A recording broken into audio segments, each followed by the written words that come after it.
बहुत सारी वीडियो भी मेरे चैनल पे है। वहाँ एक सबसे बड़ी समस्या साढ़ की किसान बता रहे हैं। इस पे आपका क्या कहना है? देखिए, साढ़ का जो अगर हम बात करते हैं छुट्टा साढ़ों की समस्या, हमें लगता है कि अगर मिल्कीपुर का मुद्दा है जी, बहुत तो बड़ा मुद्दा हाँ, है। मिल्कीपुर का मुद्दा है तो साढ़ ही सबसे बड़ा मुद्दा है। साढ़ सबसे बड़ा मुद्दा और है। भारतीय जनता पार्टी के लोग जो है जी, साढ़ों को छोड़ रहे हैं और समाजवादी के अवधेश प्रसाद जी जैसे नेता जो है साढ़ पकड़ने का वादा करके मतलब चोर चोर मौसोरे भाई जैसा मामला वहां पे दिखाई दे रहा है। एक छोड़ रहा है और एक पकड़ने की बात कर रहा है। साढ़ नहीं पकड़ सकते। अच्छा, मिल्कीपुर की जनता इतनी भोली भाली है, ये साढ़ पकड़ करके सत्ता में वो विधायक बन जाते हैं, फिर इस्तीफा देते हैं, सांसद बनते हैं, फिर सीट खाली हुई। अब ये फिर से सुना मैंने कि आंदोलन करें। इतनी भोली जनता की फिर अभी तो ना सरकार बनने जा रही ना गिरने जा रही, अब ये फिर साढ़ के खिलाफ आंदोलन चला रहे हैं कि अब हमको नहीं, हमारे लड़का को वोट दिया ताकि ये विधायक बने तो ये साढ़ पकड़े। अब वो लखनऊ में रहता है। अब जब सरकार ने जिंदगी जितना जीना था उससे बेहतर जी लिया और जी रहे हैं। अभी जिंदगी हमारे जो युवा साथी हैं जो आज लेबर का काम कर रहे हैं, मजदूरी कर रहे हैं, दिहाड़ी कर रहे हैं और चप्पल घिस रहे हैं, काबिलियत होते हुए भी बेरोजगारी है, ठेला लगा रहे हैं, ये लड़ाई सूरज चौधरी को उनके लिए। इसीलिए हेलो दोस्तों, नमस्कार। आप सभी का हमारे साकेत न्यूज टीवी चैनल पर बहुत बहुत स्वागत है। आप फ्रेम में देख रहे होंगे हमारे साथ मिल्कीपुर विधानसभा से प्रत्याशी सूरज चौधरी जी मौजूद हैं और अभी हम इनसे कुछ बात करने वाले हैं। जैसा कि आप लोग जानते हैं कि सूरज चौधरी जी सपा में थे, सपा से छोड़ के इन्होंने आज़ाद समाज पार्टी ज्वाइन किया और आज़ाद समाज पार्टी से अभी उम्मीदवार हैं मिल्कीपुर से। तो हम इनसे कुछ बात करेंगे, प्लीज़ वीडियो में बने रहिएगा। आपका बहुत बहुत स्वागत है हमारे चैनल जी। आपके सभी दर्शकों को भी धन्यवाद, प्रणाम जी। तो अभी आप मिल्कीपुर से उम्मीदवार हैं जी। तो अपने आप को मिल्कीपुर विधानसभा में आप क्या पाते हैं, कैसा महसूस कर रहे हैं, किस तरह से आप चुनाव लड़ रहे हैं? देखिए बताइए। मिल्कीपुर का जो मामला है चुनाव को लेकर के, वहाँ पे अभी तक जो भी प्रत्याशी चुनाव लड़ते हैं, चुनाव लड़ने तक उनका रिश्ता रहता है, जाते हैं चुनाव लड़ते हैं, चाहे वो समाजवादी हो, चाहे भारतीय जनता पार्टी हो या अन्य दल हो, चुनाव जीत जाते हैं तो वहां से वो खिसक लेते हैं। और जो वहाँ का मतदाता होता है वो अपने जहाँ उनका घर होता है दूसरे विधानसभा में या दूसरे जिले में, वहां जाके रहना शुरू कर देते हैं। जब वहाँ के मतदाता या कार्यकर्ता उनके पार्टियों के या मिल्कीपुर की जनता जो है जाती है उनके पास में, तो उनको कोई अहमियत नहीं देते हैं। जितना ठेका पट्टा होता है, बड़ा बड़ा कारोबार होता है, पूंजीपतियों को ही वो देते हैं। मैंने 70% मिल्कीपुर क्षेत्र का सर्वे किया है और उसकी बहुत सारी वीडियो भी मेरे चैनल पे है। वहाँ एक सबसे बड़ी समस्या साढ़ की किसान बता रहे हैं। इस पे आपका क्या कहना है? देखिए, साढ़ का जो अगर हम बात करते हैं छुट्टा साढ़ों की समस्या, हमें लगता है कि अगर मिल्कीपुर का मुद्दा है बहुत तो बड़ा मुद्दा है। मिल्कीपुर का मुद्दा है तो साढ़ ही सबसे बड़ा मुद्दा है। और भारतीय जनता पार्टी के लोग जो है साढ़ों को छोड़ रहे हैं और समाजवादी के अवधेश प्रसाद जी जैसे नेता जो है साढ़ पकड़ने का वादा करके मतलब चोर चोर मौसोरे भाई जैसा मामला वहां पे दिखाई दे रहा है। एक छोड़ रहा है और एक पकड़ने की बात कर रहा है और सत्ता में आने का प्रयास करते हैं। और खास बात, चाहे सरकार उनकी बनती चाहे सामने वाले की बनती है, लेकिन वहाँ का जो किसान है बेचारा वो ठगा सा रहता है। जब वोट तो दे देता है कि भाई साढ़ पकड़ लो, लेकिन हमारे मंत्री जी जो अवधेश प्रसाद जी जिनके साथ मैं रहा हूँ, ये साढ़ वाली समस्या उस दौरान भी लोग ले आए। तो इन्होंने वादा भी किए थे साढ़, भाई वादा नहीं किए थे इन्होंने, तो मिल्कीपुर के हजारों लोगों को इकट्ठा किया था कि तुम धरना दो उसके खिलाफ। साढ़ के खिलाफ ही धरना दे रहे थे, भारतीय जनता पार्टी के खिलाफ के बजाय साढ़ के खिलाफ धरना दे रहे थे कि साढ़ भगाएंगे हम।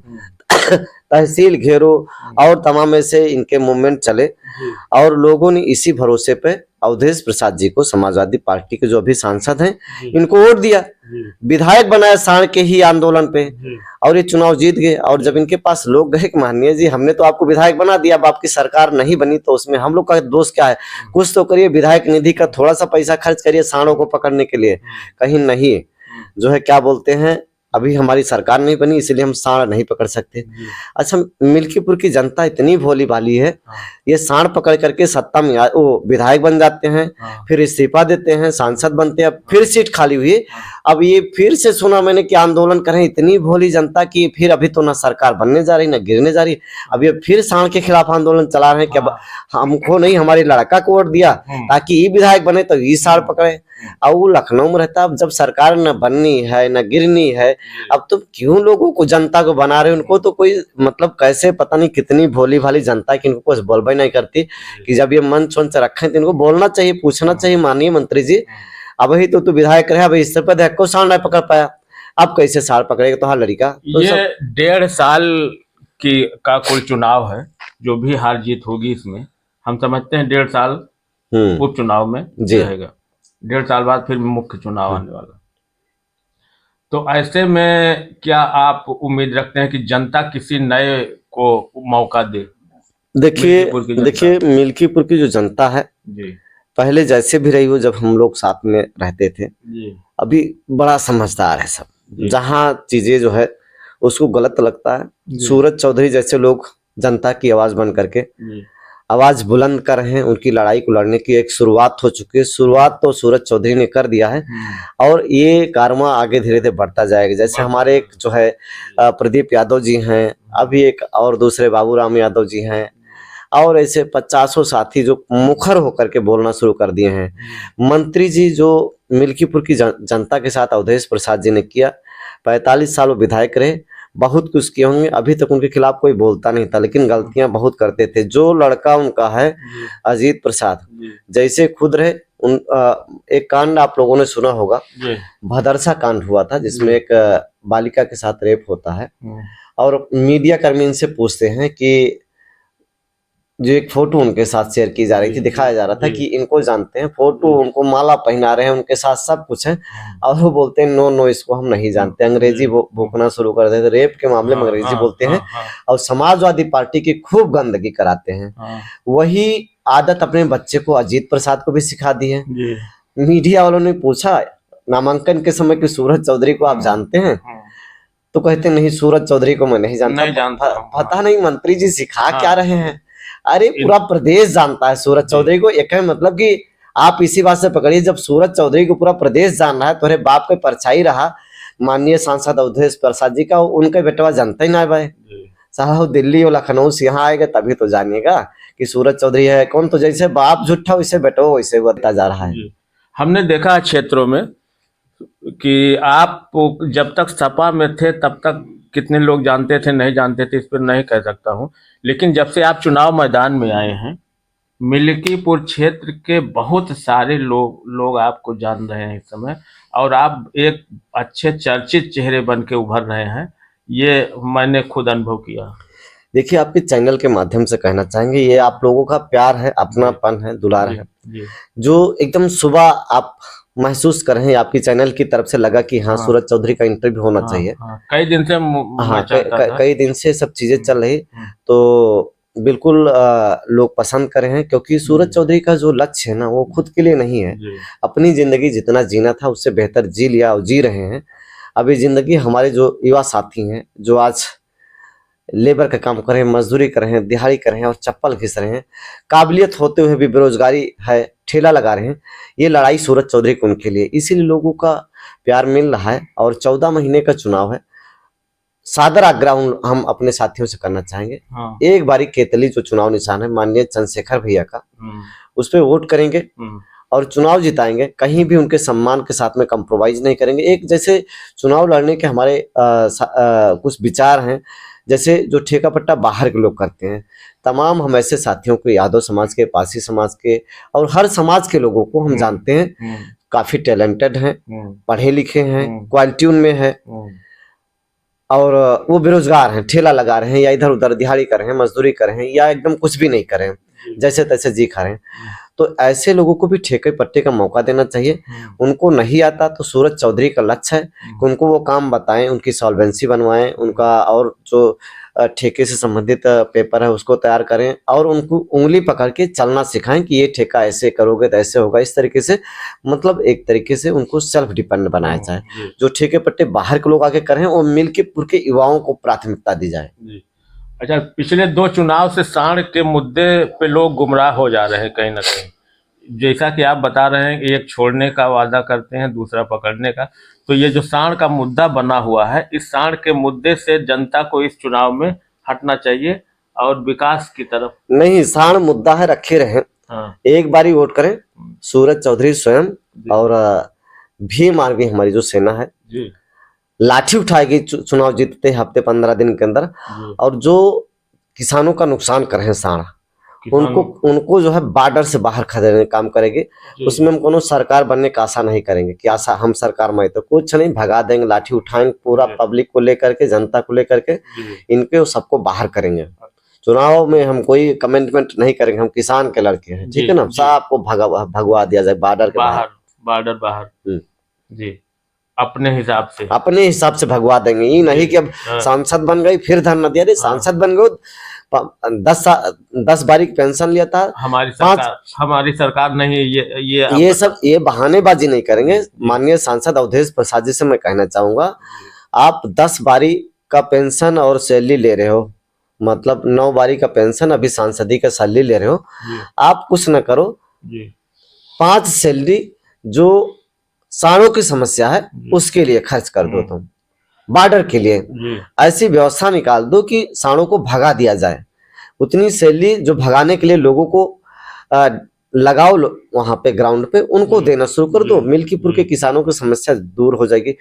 आप सूरज चौधरी जैसे मिल्कीपुर के सैकड़ों युवाओं को, हजारों युवाओं को कितना तुम बेवकूफ बनाओगे? कितने दिन चलेगा आपका खेला? ये खत्म यहीं पे आपकी राजनीति। पासी बिरादरी से आते हैं, पासी समाज से हैं जी।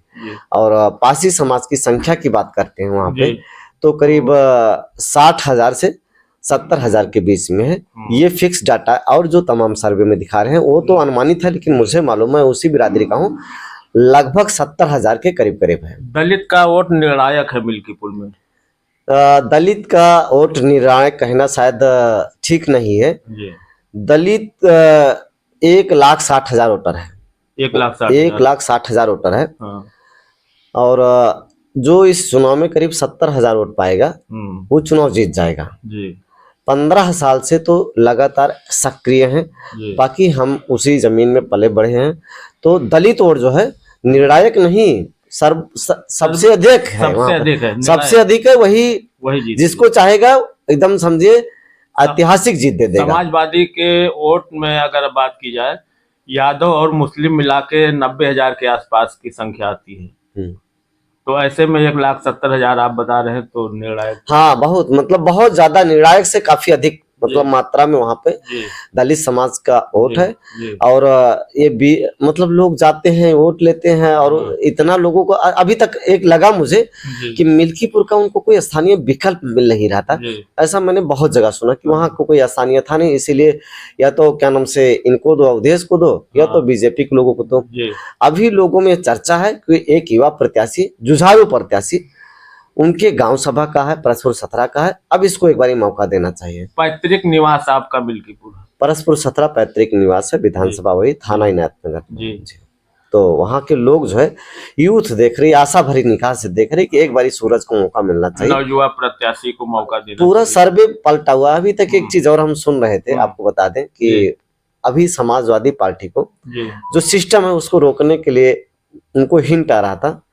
अब चर्चा ये बन रही है कि अगर जो है सूरज चौधरी को अगर नहीं टाइट किया गया तो खतरा बीजेपी वालों को हमसे ज्यादा हो रहा है। अब तो लोग ये कह रहे हैं कि इसको टाइट नहीं किए, पता लगे हम मौका रोकत रहे, दाया लगा टाइट करा तो बाया कहूँ ना निकल जाए। मतलब हम मौका समाजवादी के रोके चक्कर में पड़ रही है और कहीं आजाद समाज पार्टी ना जीत जाए, जो है ऐसी चर्चाएं तमाम जगहों पे। और ये हल्की बात नहीं, बड़े अफसरों के माध्यम से मुझे जानकारी मिली है कि ऐसा वहां कुछ उनको हिंट मिल रहा है कि इसको कंट्रोल करिए।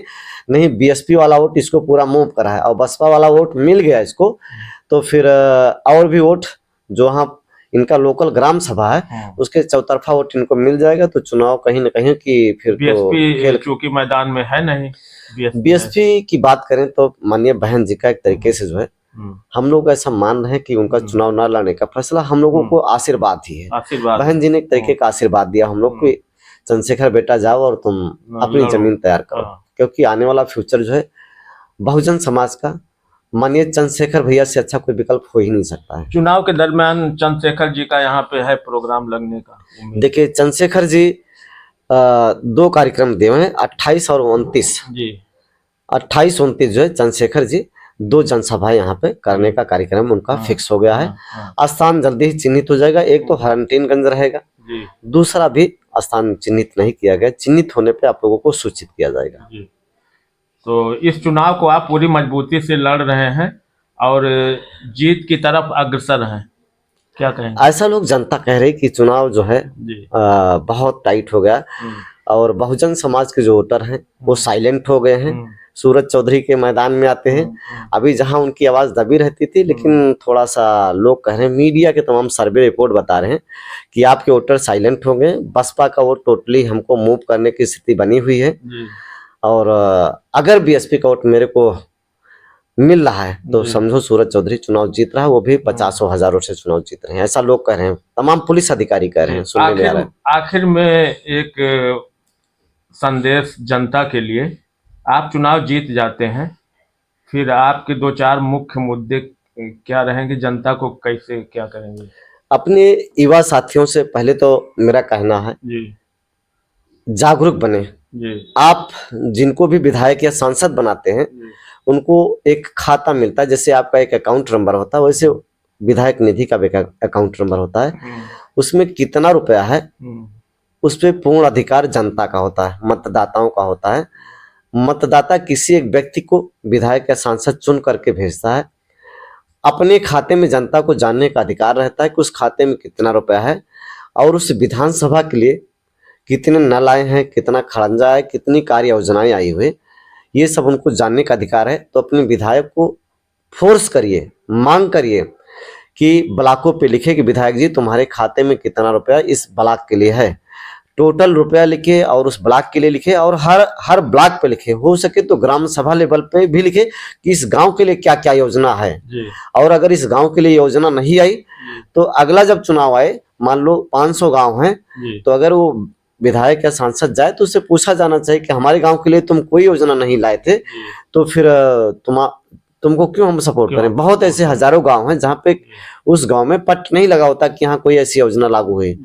तो योजनाओं का एक प्रारूप हर ब्लॉक पे, खाते में कितना रुपया है, महीने में बचा कितना है, ये सब लिखा जाना चाहिए। आज का हमारा जो युवा है वो जाता है विधायक और मंत्री से कहता है भैया हमारे यहाँ चाचा हैं, मौसा, इनको एक ठो नलका दे दीजिए, यही मांगता है, अपने अधिकार को नहीं जानता, नल तक रह जाता है। एक ठो अब तो सोलर लाइट आएगा बाद शायद अब सोलर लाइट मांगे चला जाता है, पे डिपेंड कर दिया है। युवाओं का हक है। सूरज चौधरी अपने जैसे 1000 सूरज चौधरी तैयार करेगा, जो सूरज चौधरी का लक्ष्य है, आपने कहा चुनाव जीते तो 1000 सूरज चौधरी तैयार करेगा और वो सूरज चौधरी से पूछेंगे भैया 1000 लाइट यहाँ पे है, इसको लिखिए भैया, लिखो ब्लॉक पे कि 1000 लाइट भाई, तो हम ही ना मांगी, हम मांगे भैया 5 लाइट वो फलाने गाँव में ले जाके लगवाओ का, ये कहा आदेशित करे हमारे युवा और 1-2 चुनाव लड़ेंगे और सिर्फ हमारा मतलब है जागरूक करने का।